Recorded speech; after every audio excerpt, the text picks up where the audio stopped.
जो 72 our camp है इसकी खासियत क्या है?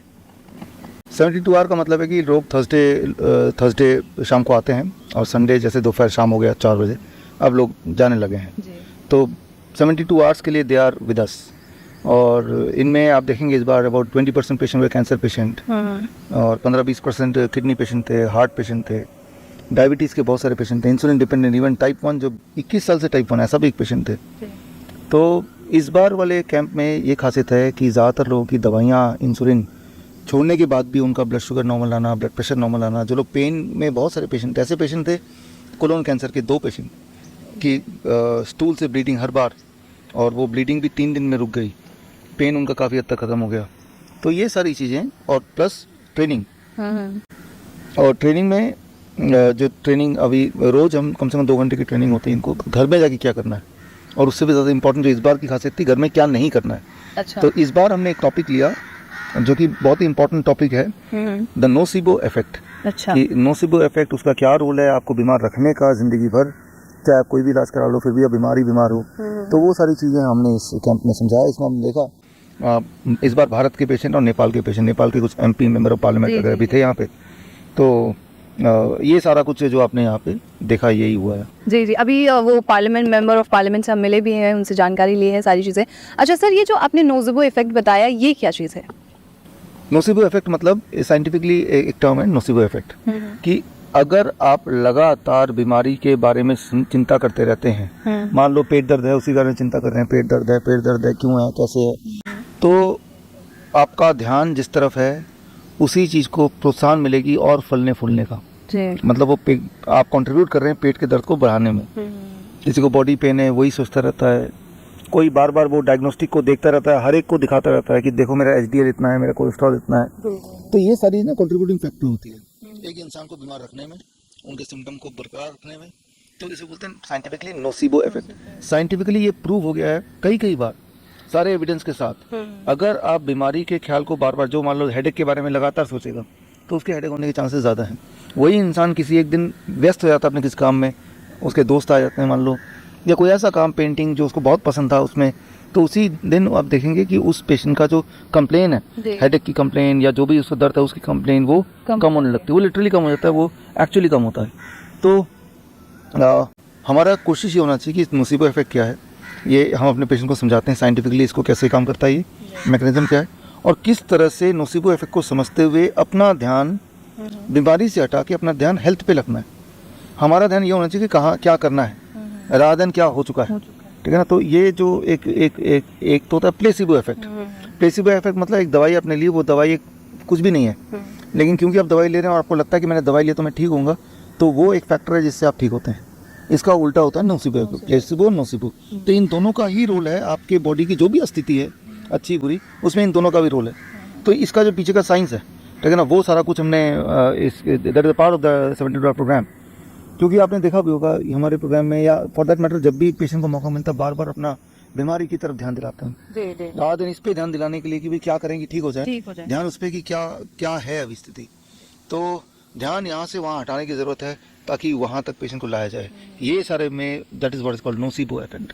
इसे हम एक तरीके से कह सकते हैं कि डिस्ट्रैक्ट होना, चीज़ों को जो चीज़ है उस प्रॉब्लम से डिस्ट्रैक्ट करना अपने आप को। हाँ, जो प्रॉब्लम है, प्रॉब्लम में अगर प्रॉब्लम है या नहीं है, अगर प्रॉब्लम अगर इमेजिनरी होती है, राइट, पेशेंट को ये नहीं लगता है कि मैं मर जाऊंगा। ऐसे बहुत सारे पेशेंट आए कि वो डर लगता है मेरी धड़कन अचानक रुक सकती है, कारण नहीं है लेकिन दिमाग में है।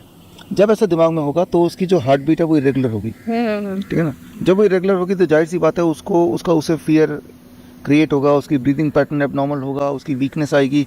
तो देखिए one leads to other, ultimately वो बीमार रहने लगेगा। फिर कुछ दिन बाद उसको लगेगा देखो जो मैं सोच रहा हूँ ना वो उसी तरफ बढ़ रहा हूँ कि मेरी अचानक किसी दिन मैं सोऊं और उठूँ ही ना। तो इस तरह say that is what is called nocebo effect, कि अपने दिमाग में बिठा लेना कि मैं अब जीऊँगा नहीं ज़्यादा या मैं बीमारी रहूँगा।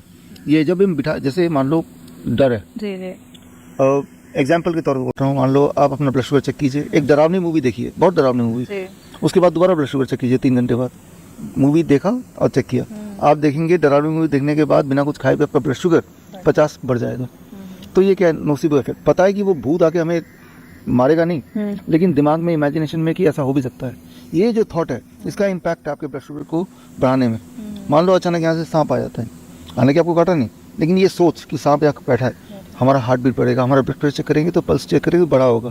तो आप ये समझ रहे हैं कि हमारी जो लगातार सोच है उसका एक कनेक्शन है हमारे बॉडी के मेटाबॉलिज्म से, बॉडी के हर केमिकल एक्टिविटी से। तो नेगेटिव सोच, बीमारी की तरफ फोकस, ये सारी बीमारी को पकड़ के रखती है। तो दैट इज नोसिबो इफेक्ट। इसी चीज़ को हमने अलग तरीके से साइंटिफिकली प्रूव किया अपने सेमिनार में, ताकि लोगों का ध्यान सही जगह पे जाए।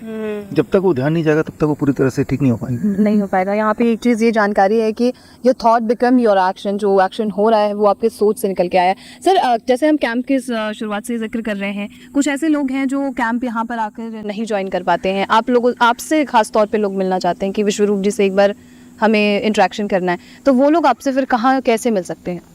समझना होगा कि मेरे वैसे मिलने से कोई इंसान ठीक होगा या नहीं होगा, उसका कनेक्शन नहीं है।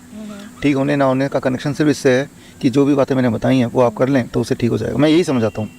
तो उसके लिए लोग हॉस्पिटल आएंगे तो ही ठीक होगा, या हमारे वर्चुअल ओपीडी करेंगे तो ही ठीक होगा, ऐसे कोई ज़रूरी नहीं है। लेकिन फिर भी जहाँ तक हो सके we try to meet the people. अभी अगला मेरा जो कैंप सेमिनार है, it is a free seminar, 4 जून को है, इंदौर में है और 11 बजे। वहाँ पे भी ये जो भी कुछ आज बताया आपकी इस वीडियो में, ये सारा कुछ भी शामिल है, क्योंकि ये पहले शामिल नहीं था। हम ये कोशिश ये करते हैं कि पेशेंट्स को या लोगों को नई नई बातें बताएं जिससे उनके लिए ठीक होना आसान हो जाए। तो जो भी लोग जुड़ना चाहते हैं 4 जून को संडे 11 बजे वो हमारे पोर्टल में www.coronacall.tv में आके लाइव देख सकते हैं, और बिना अपने घर से निकले ही घर में रह के ही जुड़ के आप लाभ पा सकते हैं। यहाँ पर जो यहाँ हिम्स में जो कहा जाता है कि आपको यहाँ आने की ज़रूरत नहीं है, मैंने जैसे पेशेंट से भी सुबह बात की तो यहाँ पे वो बोलती हैं कि मुझे कॉल करके ये बोला गया कि आपको यहाँ आने की ज़रूरत नहीं, आप घर पे ठीक हो सकते हैं। तो ये एक बहुत अच्छी बात है, पेशेंट के अंदर पॉजिटिव चीज़ देखने के लिए मिलती है। सर, दर्शकों के लिए जो व्यूअर्स हमारे देख रहे हैं उनके लिए आपका क्या मैसेज है? देखिए, मैसेज बहुत क्लियर है कि हेल्थ की कमान आपके खुद के हाथ में होनी चाहिए, ना कि किसी हॉस्पिटल की या डॉक्टर के हाथ में। इनफैक्ट आप देखेंगे कि आसपास के जो भी डॉक्टर जिनको आप जानते हैं, जो इंसान खुद का हेल्थ को ठीक नहीं रख सकता वो आपकी हेल्थ को कैसे ठीक रखेगा? और आपके हेल्थ को ठीक एक ही इंसान रख सकता है, वो है आप खुद। तो वो तभी हो सकता है जब आपके पास राइट नॉलेज हो। और राइट नॉलेज क्या होता है, उसकी एक ही डेफिनेशन है, जो सबूत दे, एविडेंस दे। जो भी डॉक्टर आपको बोल रहे हैं कि आप कीमोथेरेपी करा लें, क्या कोई सबूत दिया उसने आज तक, या दे सकता है कि कीमोथेरेपी कराने से आपकी लाइफ बढ़ जाएगी या आपकी क्वालिटी ऑफ लाइफ बढ़ जाएगी? ऐसा कोई एविडेंस है नहीं, ना ही वो दे सकते हैं। जो बातें मैंने आपको बताई उससे आप ठीक हो जाएंगे, ठीक रह सकते हैं। क्या इसका एविडेंस मैं दे सकता हूँ? हाँ, मैंने हर बार दिया है, हमारी किताबों के माध्यम से दिया है। उसमें हमारे जो टेस्टिमोनियल्स हैं, हमारे जो केस स्टडीज़ हैं, पूरे दुनिया भर के रिसर्च हैं, वो सारा कुछ हमने इकट्ठा करके आपको दिया है। तो मेरा जो एक लास्ट वर्ड है आपके लिए वो यही है कि आप उस पर विश्वास करें जो एविडेंस दे, फिर चाहे वो इकलौता इंसान ही क्यों ना हो। भीड़ चाहे कुछ भी बोल रही हो, कितना भी जोर से शोर मचा रही हो, क्या वो एविडेंस दे रहे हैं? अगर कोई बोल रहा है पैरासीटामोल खा लो बुखार कम करने के लिए, तो क्या कोई एविडेंस दे रहे हैं इससे आपकी जो इन्फेक्शन है वो जल्दी खत्म हो जाएगा या उसमें रिलीफ और अच्छी तरह मिल जाएगा?